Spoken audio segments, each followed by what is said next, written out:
Et teint vraiment sympa. Non, et où mon marque-page? Voilà, nickel.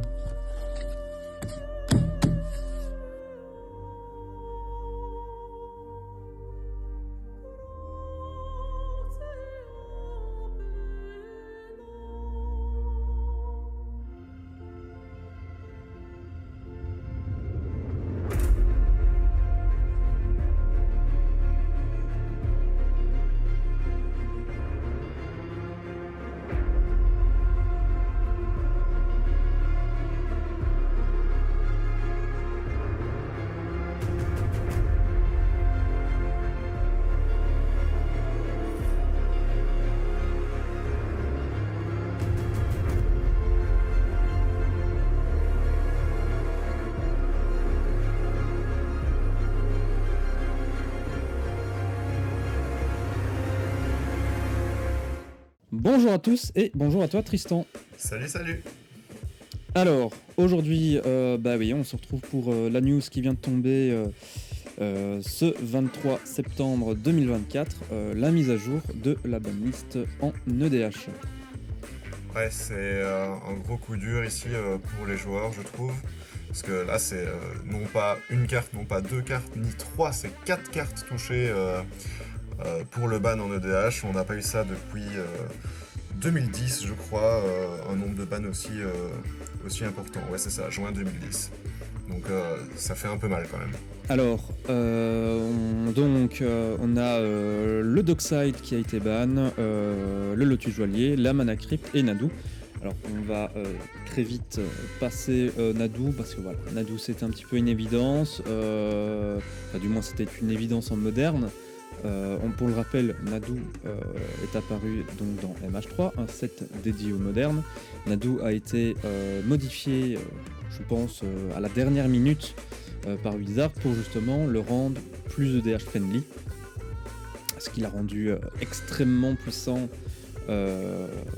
en moderne, et il était omniprésent tellement le combo était juste débile et facile.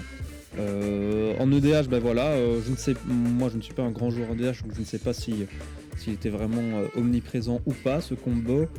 Là, ma foi, j'ai envie de dire un ban logique, même si complètement con, parce qu'on a une carte qui est apparue dans une édition moderne pour l'EDH et qui finalement se retrouve ban en EDH et en moderne. Enfin voilà, c'est un petit peu une bêtise. Le gros souci, c'est la Mana Crypt.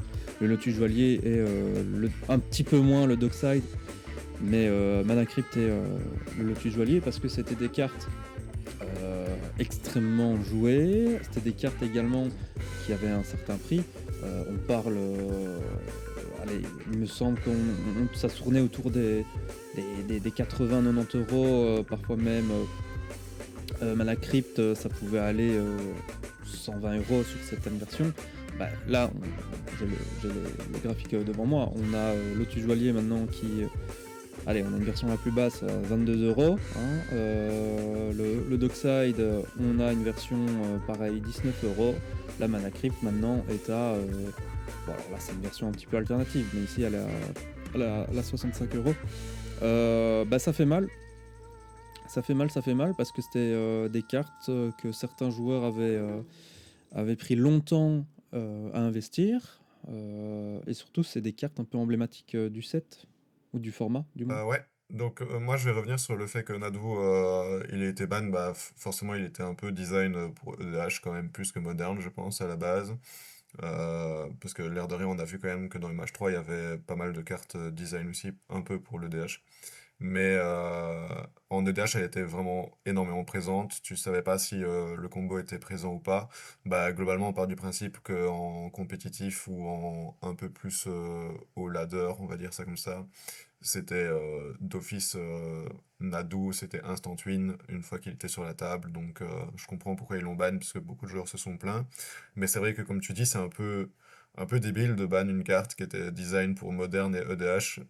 Et du coup, là, c'est les deux seuls formats où elle n'est pas légale, mais on va passer. C'est pas non plus une grosse perte dans le sens où c'était pas, comme les trois autres cartes, des cartes vraiment très chères.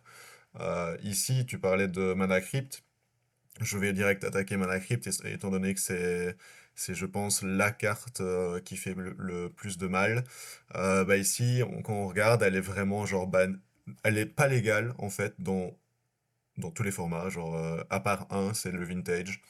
Et encore, parce qu'en vintage, elle est restricted. Donc du coup, ça veut dire que vraiment le prix va, certes, vu qu'il était assez élevé, il va un peu tanker. Mais je trouve que c'était pas... Pourquoi ban Mana Crypt alors qu'il y a encore Chrome Mox, Manavo et tout ça? Peut-être, je sais même pas en fait, j'ai même pas vraiment de raison. Pour les prix, tu annonçais les prix à 120 €, bah, figure-toi qu'il y avait même carrément plus, hein, ça montait à 172 à un Ah oui, moment. bien sûr, là j'ai pris la version la plus basique, hein. Ouais, bah là c'est la Mystery Booster, elle est très basique aussi pour te dire, mais genre vraiment il y a... Après ça empêche pas qu'il y a genre Mana Crypt en super spécial à 3300 € là, mais ça va jamais être vendu étant donné qu'il y a eu le ban.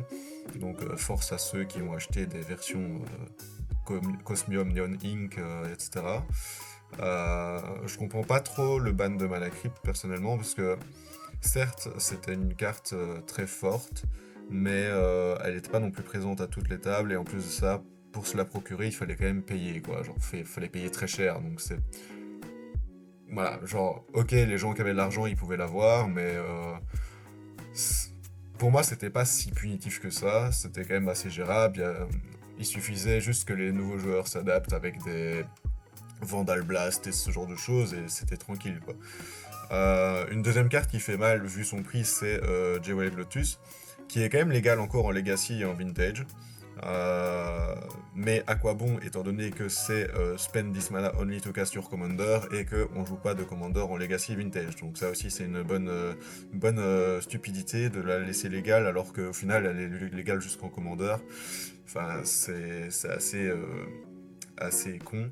La carte me rappelle un peu, mais en moins obvious, Hullbreacher, qui a été banni en juin 2021, qui était aussi design que pour le Commander, et qui s'est vu ban parce qu'elle était trop forte. Donc ça avait déjà fait un peu pleurer, mais là Jewel Lotus, étant donné qu'elle a été rééditée à foison les dernières dans Commodore Master, donc c'était pas non plus il y a très longtemps. Je pense que ça fait quand même un peu mal, donc désolé à tous ceux qui ont investi dans Jewel Lotus récemment ou qui avaient je ne sais pas combien de copies pour mettre dans tout leur deck. C'est un ban, si on suit la logique de la Mana Crypt, c'est un ban logique. Mais en même temps, pourquoi en faire deux d'un coup? Genre, ça fait beaucoup pour le moral. J'aurais plutôt fait un et puis l'autre à la rigueur.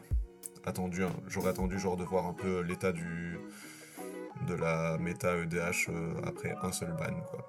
Puis Dockside, bah, c'est une carte extrêmement forte qui avait déjà fait ses preuves durant de nombreuses années, qui était à un prix correct pour ce qu'elle faisait, je trouve, mais qui était quand même un peu high, je trouve.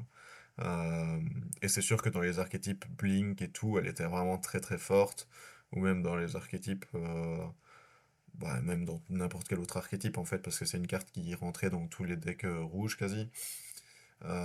Donc je comprends qu'il est ban, mais en même temps, pas trop quoi. Genre, pour moi, il y a des cartes qui sont peut-être mieux à ban, j'ai pas de nom en tête, mais du coup là, voilà, encore une fois, elle reste légale dans certains formats, mais à quoi bon, quoi? C'est des formats 1v1, la carte est légale, mais elle sera éclatée parce que le but c'est d'avoir plusieurs adversaires.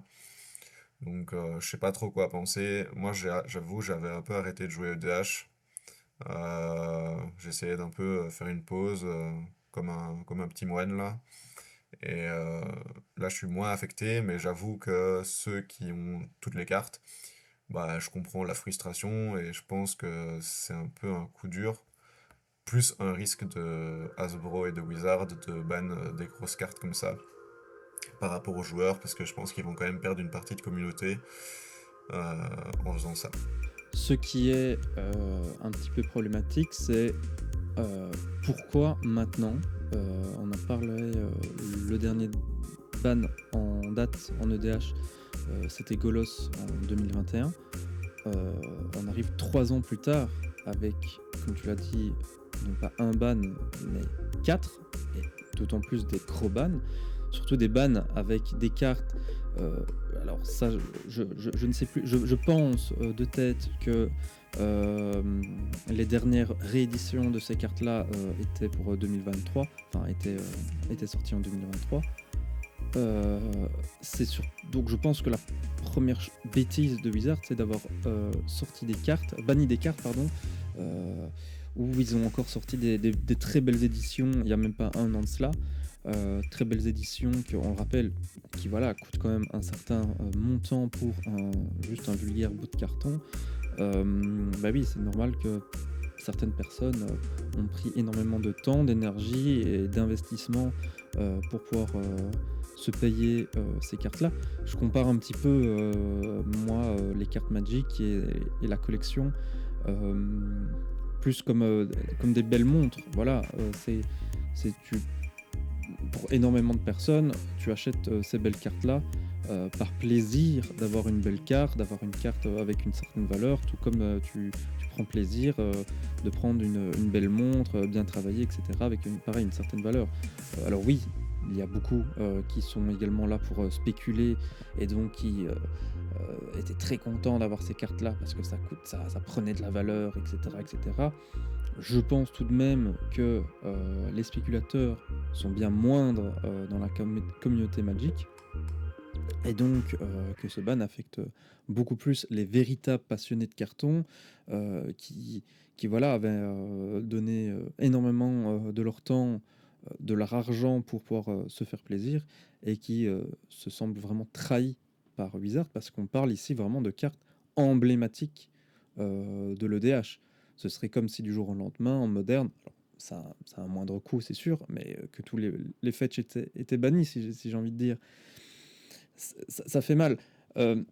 Chose également, moi voilà, un petit peu la question aussi que je me pose, c'est la pertinence d'avoir une banlist en EDH. Encore une fois, je suis pas un expert de l'EDH, moi je n'y joue que depuis très peu, et c'est pas régulièrement, donc je ne suis pas vraiment au courant de cela, mais j'ai l'impression que l'EDH casu, c'est un format style jeu de société, où, du moins en club, c'est ce qu'on fait. Voilà, effectivement, il y a une grande panel de cartes qui sont disponibles, et un préco peut se retrouver en face d'un type avec un deck ultra optimisé. Bien, je pense que la discussion prime sur tout le reste, et donc si voilà, écoute, moi j'ai un préco, moi écoute, j'ai un deck avec des grosses cartes effectivement qui font des saloperies, j'ai peut-être aller avec quelqu'un à une table où on joue également ce genre de cartes. Et donc en fait, j'ai du mal à voir la pertinence dans un format casuel de faire une banlist, étant donné que les gens peuvent, même si c'est compliqué parfois, de s'auto-réguler. Et donc la question que je me pose, c'est est-ce qu'il ne faudrait pas différencier le CEDH, qui est un format compétitif, en un 1v1, et donc où effectivement il y a des méta, et donc effectivement, tout comme le moderne, il faut réguler ça en faisant une banlist, du format EDH casu qui, ma foi, c'est du multijoueur, il n'y a rien à gagner d'incroyable, et les gens peuvent juste un petit peu faire une banlist maison à la limite, ou alors juste s'adapter et jouer avec les gens de leur niveau. Voilà, je sais pas ce que tu en penses, toi. Est-ce qu'il faut avoir différencié l'EDH du CEDH niveau banlist? Pour moi, déjà, il différencie la banlist Dual Commander de la banlist multi. Donc, pourquoi ne pas faire la différence entre casual et CEDH? Donc, oui, je rejoins potentiellement un peu ton point de vue et celui de certains joueurs. Mais la question là qui se pose, c'est du coup, qu'est-ce qui est CEDH et qu'est-ce qui ne l'est pas? Parce qu'au final, un Adu un minimum optimisé, sans être dans l'excès, pouvait être considéré comme CEDH, en sachant que, voilà, genre, t'étais pas obligé d'avoir tous les free spells et tout du jeu, mais une fois que ça sortait et que t'avais un peu de protection, bah c'était quasi auto-win quoi. Donc est-ce que ça fait de ça un deck EDH, enfin CEDH, ou non? Ici, Mana Crypt, bah, c'est sûr que c'était plus axé sur le CEDH. Euh, Maintenant, c'est une question assez complexe à aborder, étant donné que, genre, pour moi, il faudrait potentiellement, oui, différencier la banlist CEDH de la banlist casual. Et en même temps, pas tellement. Dans le sens où, si tu commences à différencier les deux, ça veut dire que genre un gars qui va jouer Mana Crypt mais qui va pas jouer de grosses cartes à côté parce il aime juste Mana Crypt, donc il a Mana Crypt dans tous ses decks, mais à côté il joue des decks à 50 euros ou 100 euros si tu retires la Mana Crypt, bah désolé mais ça fait pas du deck un deck CEDH juste parce qu'il y a Mana Crypt. Donc ça veut dire que si on fait ça, si on différencie les deux, ça veut dire que le gars il doit jouer en CEDH avec un deck à 50 euros. Tu vois ce que je veux dire? Genre c'est un peu complexe, genre dans le sens où, comme tu dis, genre je pense que le fait de parler en fait, c'est plus important que de bannir, genre. Dans le sens où bah voilà, on avait des gens au club qui jouaient des grosses cartes, qui jouaient des précos pseudo-modifiés, hein, ils vont se reconnaître. Et au final, bah, soit on focus, du coup c'est pas fun pour lui, donc il va comprendre que bah, il faut qu'il ralentisse le rythme ou quoi pour que tout le monde puisse jouer, et du coup bah, il va pas prendre de kiff, et nous bah, on va juste focus. Soit les autres s'adaptent, soit il s'adapte parce qu'il a plus de budget. Genre vraiment c'est un truc à aborder live et à dire ok, à partir de quel stade est-ce qu'on considère que la différence de deck est trop importante que pour qu'on joue ensemble. Puis après, on fait les tables en fonction de ça, et voilà. Ça a jamais vraiment posé de problème, à part potentiellement dans certains playgroups où il y avait un inconnu qui popait et que il avait son deck ultra optimisé et qu'en face on a notre petit schéma de jeu et que bah, il le bouscule un peu parce qu'il a que ce deck là par exemple, mais ça restait quand même assez minoritaire. Donc dans la globalité, moi je dirais non, ne pas forcément différencier la banlist, mais c'est vrai que c'est à considérer d'avoir une banlist CEDH et une banlist casu, mais encore une fois, on va en revenir au fait que bah ouais, si je joue Mana Crypt, qu'elle est ban en CEDH, enfin en casu, et qu'elle est juste libre en CEDH, ça veut dire que si je veux jouer Mana Crypt, je dois me faire un CEDH quoi. Donc ça veut dire que je vais me faire poutrer par les gens qui jouent CEDH parce que eux, ils vont vraiment jouer à fond les grosses cartes et que moi j'ai juste envie d'avoir Mana Crypt parce que j'aime bien la carte. Tu vois. Un problème enfin, une incompréhension que certains ont un petit peu pointé du doigt, c'est Sol Ring. Sol Ring qui fait plus ou moins la même chose, mais l'excuse de Wizard pour pas bannir cette carte, c'est on aime bien cette carte et c'est la carte du format. Oui, effectivement. Alors, mais c'est une carte qui est dans tous les précocs, qui fait un petit peu la même chose. Donc, est-ce que ce ban, c'est pas un peu de frustration de la part de ceux qui ne peuvent pas se payer des bonnes cartes et donc qui sont frustrés, qui remontent leur frustration, parce que ma foi, si on banne la Mana Crypt, pourquoi ne pas bannir le Sol Ring? Bah, moi j'ai globalement peut-être une réponse sur ça, mais en même temps c'est vraiment super light comme réponse, donc je pense pas que ce soit suffisant. Mais déjà, Mana Crypt coûte 0. Voilà, donc ça coûte 0, ça coûte pas 1. Sol Ring coûte 1. Globalement, tu peux faire moins de trucs avec un Sol Ring T1 qu'avec une Mana Crypt T1. Étant donné que Mana Crypt, tu vas avoir direct 3 mana, et Sol Ring, tu vas en avoir 2. En sachant que Mana Crypt, tu vas avoir 3 mana, dont un de couleur, donc tu peux déjà jouer potentiellement ton commander. Ici, pour 2 incolores, tu peux pas le jouer, si tu joues Sol Ring. Ensuite, c'est quand même une carte qui, à mon sens, représente le DH, dans le sens où, bah, comme tu dis, elle est présente dans tous les précos, elle est présente dans tous les decks, voire quasi tous les decks. Je connais très, très peu de decks qui ne jouent pas Sol Ring. Euh, c'est un peu la carte, c'est un peu le Pikachu de Pokémon, tu vois. Genre, moi je le vois un peu comme ça. Genre, Pikachu il serait très fort, il y aurait une carte très forte à côté qui fait pareil mais en un peu mieux. Bah forcément on va pas ban Pikachu, on va ban la carte un peu mieux. Parce que Pikachu c'est un peu la figure de Pokémon. S'ils ban Pikachu, ils ont plus assez de thunes qui rentrent, etc. Logique, parce que les joueurs vont plus l'acheter forcément pour jouer, à part les collectionneurs. Donc ici, je pense que c'est un peu pareil. Genre, Mana Crypt, c'était plus fort que Sol Ring. Certes, il y a un malus qui est de se prendre 3 dégâts si on flippe le coin et qu'on perd. Mais en même temps, on a 50% de chance de réussir, donc pourquoi pas, tu vois, genre... Du coup, ça arrive tour 0, si tu fais genre Mana Crypt, Land, puis je sais pas, une Chrome Mugs, bah pouf, t'as 4 mana quoi.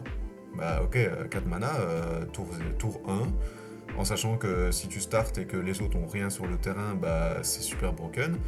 Bah ouais, forcément, moi je comprends, tu vois. Sur Ring, certes c'est du ramp, certes ça fait pareil, mais faut quand même séparer les deux, tu vois. Genre pour moi ça fait pas 100% pareil. Donc voilà, moi j'apporterais ça comme justification, à la place de dire comme Wizard, j'aime bien la carte, quoi. Parce que dire que j'aime bien la carte à une commu qui est déjà fâchée parce que tu bannes une carte super chère, une autre carte super chère, une autre carte super chère, bah c'est un peu se foutre de la gueule des gens, quoi. Là, je pense que s'ils avaient sorti cet argumentaire-là, celui que je viens de faire, ce serait peut-être déjà un peu mieux passé, tu vois. C'est une erreur de Wizard, cette banlist. Est-ce qu'il n'y a pas un petit peu une volonté de rentrer en guerre ouverte contre les collectionneurs, la carte à l'unité, parce qu'on sait bien que actuellement Hasbro est vraiment dans le rouge niveau finance, qu'ils essaient vraiment un petit peu de redynamiser leur vente et de booster par rapport aux cartes à l'unité et en privilégiant de 1 le format standard pour le compétitif et le DH avec leurs préco, etc. Est-ce que c'est pas un petit peu une déclaration de guerre ouverte aux collectionneurs à la revente de cartes à l'unité, de se dire bah voilà, là on vous a proposé 36 000 rééditions, il est temps maintenant de faire chuter tous les prix et de la spéculation et qu'on garde nous la main mise sur les ventes avec nos boosters. Oui, peut-être en vrai, mais le truc c'est que ils ont plein d'autres moyens de faire, de redynamiser leur commerce, de redynamiser leurs chiffres, etc. Pourquoi ban Mana Crypt? Genre, bientôt ils vont dire, ok, on banne tous les artos à zéro, tout court, voilà, genre voilà, on les banne parce que genre ça coûte zéro, c'est trop fort. Tu vois, genre, à un moment il faut quand même qu'ils s'aperçoivent qu'il faut s'arrêter. Genre, là, ça fait beaucoup, genre, comme j'ai dit tout à l'heure, ils auraient dû faire, genre, ok, on banne le Lotus Joaillier, par exemple, ou Mana Crypt. Parce que c'est deux cartes qui étaient vraiment jouées beaucoup dans les decks. Quand tu regardais un deck compétitif ou si tu voulais par exemple build un nouveau deck et que tu allais voir sur EDH Rec et tout ça là, d'office t'avais Mana Crypt quoi. D'office t'avais de la Mana Crypt qui arrivait, t'avais principalement aussi les joailliers et tout. Quand il y avait du rouge, il y avait souvent les Stalkers de quai. Donc tu vois, je comprends les bans quand même, parce que c'était des cartes qui étaient vraiment fort jouées. Mais en même temps, vu le prix des cartes, tu vois, genre, si tu l'as, t'as mérité de jouer avec, quoi. Donc tu vas pas la jouer que dans un seul deck. Tu vas pouvoir peut-être la move d'un deck à l'autre, etc. Et tu vas faire ça. Ici, pour moi, c'est sûr et certain que ça va foutre la merde pour les collectionneurs. Genre, clairement, là, c'est assez obvious, genre, parce que, bah, les collectionneurs qui avaient toutes les versions de Mana Crypt, toutes les versions de Jewel Lotus et tout, bah, là, maintenant, ils se retrouvent avec des bouts de carton qui valent moitié moins de prix, voire un tiers du prix. Ici, à Montréal... je suis sur plusieurs groupes et à chaque fois je vois oui voilà je vends Dockside, Mana Crypt, machin et après je vois dans les commentaires ok je t'en propose $20, je t'en propose $40 et tout. Je suis là en mode ouais vraiment Genre là, je pense qu'en une journée, j'ai vu plus de Mana Crypt vendus, de Dockside vendus et de Jewel Lotus vendus que sur toute l'histoire que je suis dans les groupes. Donc c'est un peu impressionnant. Donc oui, pour moi, c'est clairement une petite guerre. Et oui, peut-être qu'ils veulent garder la mainmise sur les boosters et tout, mais en même temps, Mana Crypt, logique que tu vas pas ouvrir des boosters pour essayer d'ouvrir une Mana Crypt, tu vois, genre tu vas plutôt favoriser de l'acheter à l'unité, mais à côté, s'ils faisaient des boosters plus attrayants, forcément on les achèterait peut-être, tu vois. Genre il y a ça aussi. Genre, à force de faire 1000 versions de la carte, à force de faire 1000 boosters différents et 1000 éditions différentes par année, bah forcément l'intérêt se perd, c'est compréhensible. Donc eux, ils ont décidé que c'était entre guillemets nous le problème, parce que c'est une grosse entreprise et que je pense qu'elles réfléchissent souvent comme ça, genre c'est le consommateur le problème, alors qu'au final je pense que le problème ça vient de la source, ça vient d'eux, genre. S'ils sortaient moins d'extensions et que genre, s'ils sortaient genre 3 extensions par an, ce qui est déjà beaucoup, mais au final c'est correct, euh, et que, ou même 2 ça serait déjà, je pense que ce serait limite suffisant, et qu'ils faisaient des boosters plus attrayants, mais bien sûr qu'on se ruerait sur les boosters. Même moi, je me ruerais. Là, je vois même plus l'utilité. Je vais dans mon magasin, je veux acheter un booster Assassin's Creed la dernière fois, genre il y a quelques temps, puis je me dis, allez, je vais en acheter un, tu vois, pour dire. C'était pas, il y avait genre déjà deux éditions à côté là, deux après. Genre je suis en mode bah c'est bon, je vais pas l'acheter, tu vois, genre je vais rien acheter même parce qu'au final ça m'a juste rappelé la réalité. Donc preuve qu'ils font juste de la merde et qu'il faudrait qu'ils se reprennent en main, mais au final bah ouais ils tuent le jeu petit à petit à force de faire ce genre de choses quoi. On va clôturer ce podcast avec, ben, on a bien vu, finalement, aucune carte n'est à l'abri, euh, dans n'importe quel format. Donc finalement, là, la question que j'ai envie de te poser, j'ai envie de vous poser, c'est bah, c'est quoi la prochaine carte? Ils vont s'attaquer à quoi? Le One Ring? Peut-être même, pourquoi pas, quitte à vraiment foutre la merde dans la communauté, des cartes de la liste? Euh, Quels sont un petit peu tes pronos, que ce soit pour le DH, le moderne ou autre? Comme je te l'ai dit en privé, bah, par rapport à aux cartes de la liste, moi je voyais un peu Mana Crypt comme pas une carte qui est dans la liste, mais une carte qui pourrait en faire partie tellement bah voilà le prix était stable, la carte était quand même un peu moi je voyais Mana Crypt comme je vois une Wheel of Fortune un peu tu vois, mais ça c'est mon point de vue personnel, mais je voyais un peu ça comme ça. Et là boum ban de Mana Crypt quoi. En plus, j'ai failli en acheter une récemment parce que je me dis, waouh, c'est une carte, elle est là depuis longtemps, elle est super belle, elle est intéressante à jouer. Et au final, je l'ai pas acheté parce que c'était trop cher. Bah, j'ai bien fait parce que maintenant il y a un ban quoi. En plus, j'aurais acheté une version spéciale et tout, genre super cher, donc je suis bien content de ne pas avoir fait ça. Mais du coup, bah ouais, ça questionne. Est-ce que au final, ils vont pas te sortir un booster, étant donné qu'ils sont fous des boosters et fous des éditions, ils vont dire, ok, on réédite toute la liste, mais on la réédite avec des cartes foil ou des cartes X. Tu vois ce que je veux dire? Genre, imagine tous les dual land en foil. Voilà. Genre dans une version foil ou une version alternative ou n'importe quoi. On l'avait vu. Euh, je pense ils avaient fait les fake boosters et dans les fake boosters, ils avaient fait une version des dual land. Euh, mais une version moche, tu vois, genre un peu style Ravland. Et bah, est-ce que genre c'est un peu ça, pour moi c'est un peu ça le prochain step, tu vois. Ouais, c'est ça, voilà, je viens de l'avoir devant moi. 150 euros, tu vois. 150 € pour un plateau qui ressemble un peu à une carte moderne. Enfin, tu vois, moderne en tant que temporalité. Euh, Bah ouais, moi pour moi ils pourraient faire un booster en mode allez go, on va faire un booster, on va faire une carte de la liste un peu style Mystery Booster ou style les boosters avec ouais t'as une chance d'avoir une carte de la liste justement, bah go ils vont faire ça tu vois. Et là ça sera réédité et ça va rechuter et basta. Genre, ils vont peut-être pas faire des bans, mais ils vont faire plus des rééditions et ils vont tuer le jeu parce qu'ils doivent redynamiser leur commerce.